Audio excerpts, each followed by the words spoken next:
এক বনে ছিল একটি রাজাহাঁস, তার একটি বন্ধু ছিল শিয়াল। একদিন ওই রাজাহাঁসের গর্তে একটি ছানা হলো। তখন শিয়ালকে জানানোর জন্য সে পরের দিন সকালে শিয়ালের কাছে গেল। ওই রাজাহাঁসটি শিয়ালের কাছে গিয়ে দেখে শিয়াল ঘুমাচ্ছে। তখন সে ডাকতেছে, ওই বন্ধু, উঠো উঠো। তখন শিয়াল বলতেছে, কি হয়েছে বন্ধু, আজ এত সকালে কেন আসলে? তখন শিয়ালকে বলতেছে, আমার ঘর থেকে ছানা হয়েছে, তুমি কাল যে দেখে আসবে। শিয়াল বলতেছে, অবশ্যই যাব।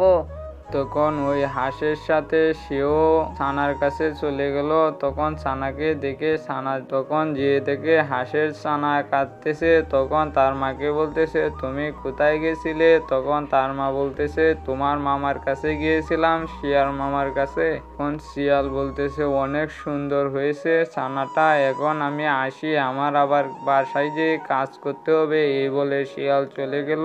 হাঁস আর হাঁসের ছানা মিলে খুশিতে নাচতে থাকলো।